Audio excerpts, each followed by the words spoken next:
So this is the post-gig update on using Mainstage. So I've set Mainstage up for a gig I had and actually brought it and used it, and the results were very good. Before we get into how I set everything up, few things. About 3 weeks after I initially set up Mainstage on my Mac Mini, the Mac Mini just totally crapped out.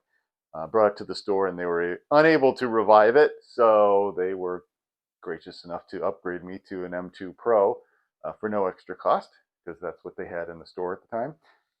And this one has been fantastic. No issues with it. It's lightning fast, great memory, and so forth. So the only downside is I had to recreate all of the work I had done because all my data got hosed. But such is life. It actually was a good opportunity for me to start from scratch and see how much I remembered. So in the previous video, I talked about how I wanted to have this grand scheme of, well, I'm going to use my iPad as a monitor, and I can then use Camelot and use Camelot as my charts. And as I go through the charts, I'm going to send programming data to Mainstage, which will then change my keyboards. It turned out to be overly ambitious.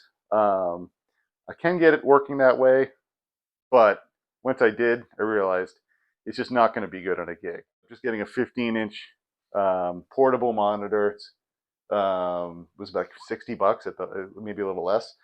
Just USB-C powered, so I just plug in with a single cable.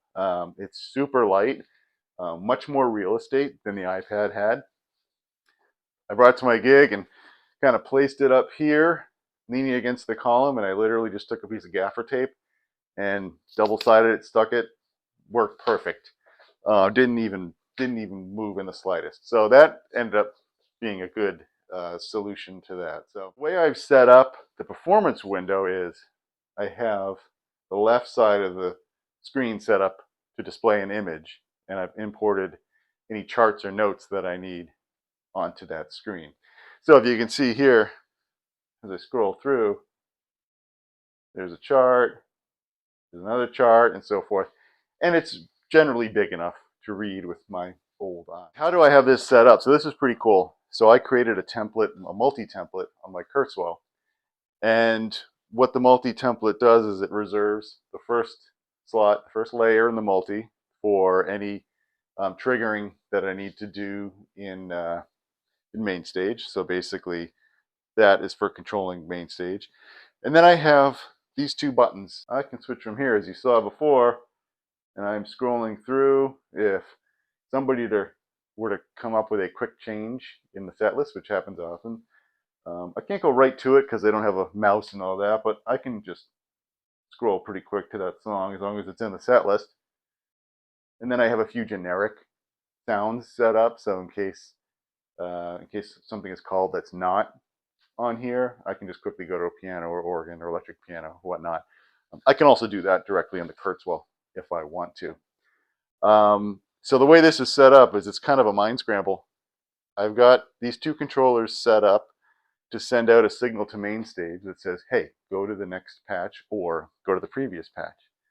And then in Mainstage, when it does that, each patch says, hey, tell the Kurzweil to go to this program. So it basically is the keyboard telling the Kurzweil, the keyboard is telling Mainstage to tell the keyboard what to do. So it's a little bit of a loop.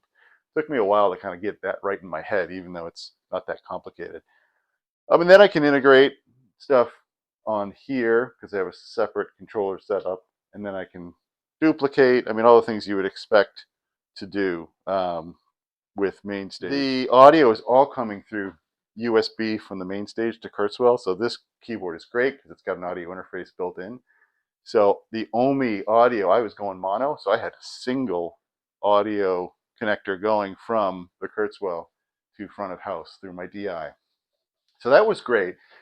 If I want to use Mainstage with one of my other keyboards, or if I just wanted to use it with, let's say, this thing for practice or something, I would have to get some kind of audio interface. So I might do that, or get like a Key Largo or something like that. So an example of some of the kind of cool setups that I have, let's see if I can find the song I'm looking for. Four Sticks. This was a Zeppelin show. So Four Sticks. There's a few different things going on than this one. So I have an electric piano down here, which is coming from the Kurzweil. So I'm kind of mirroring what the guitar and bass are doing. And if you ever played that song, you got to count because it's so crazy.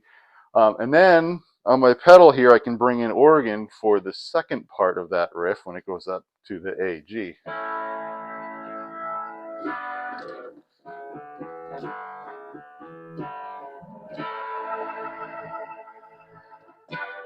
So I can do my Leslie with the pedal I have it assigned, and I have the volume coming in on the expression pedal here for that.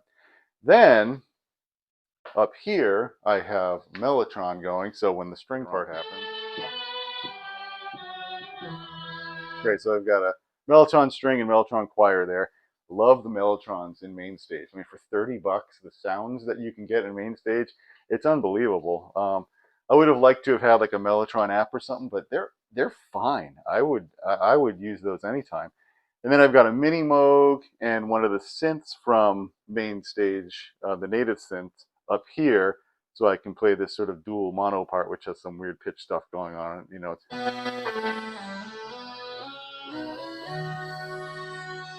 that cut through really nice. Another cool one. Let's see. Let's go to the end here. I'm going to go to Cashmere. So Cashmere, I have strings from the Kurzweil here. Kurzweil does really good with strings.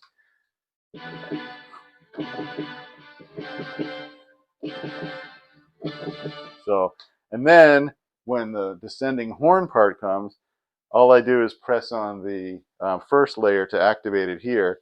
And what that's doing is that's bringing in a horn patch from Mainstage, but it's also activating two other horn layers in the Kurzweil. So it's a nice big horn sound because I really need that to ride on top during that line. So then, actually, I've also got a low synth on the D here, so it really kicks through. So it's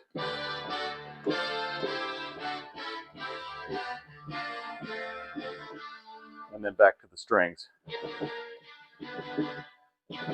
And then my favorite is, again, a Mellotron sound up top for the string lines in the section that that comes next when it goes into that sort of Eastern sounding thing where you've got the.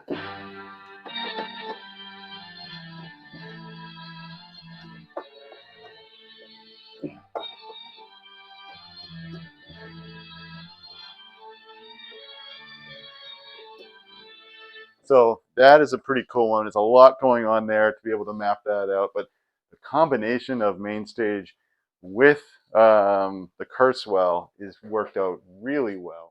In reality, I could get away with everything I need on the Kurzweil.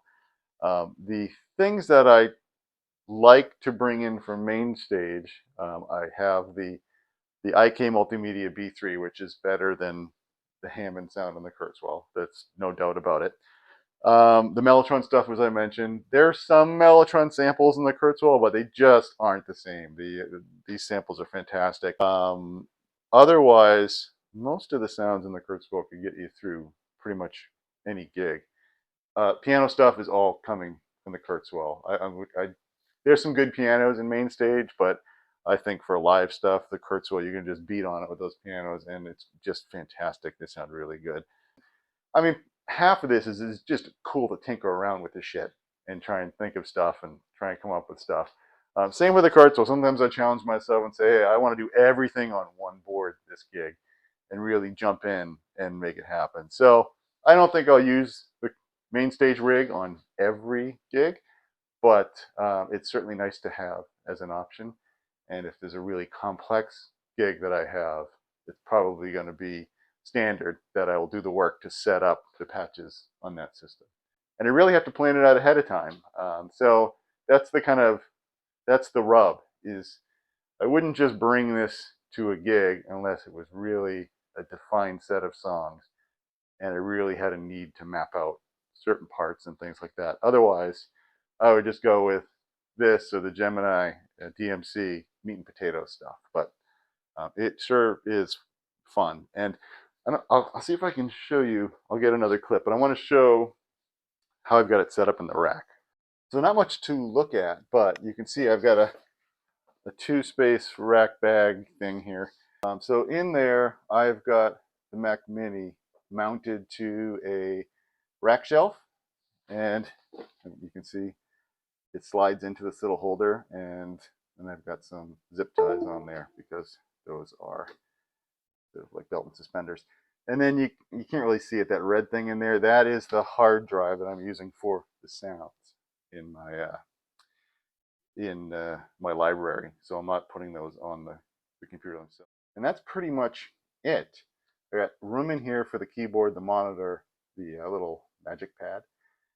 And I think that eventually I'll have that audio interface in there as well. And here's a sort of closer shot of the kind of messy performance window that I have set up. It's nice to have the drawbars so you can see, what settings you're on, and I can see my pedals and different keyboards. And then I get the second half. It's just showing sort of set list there.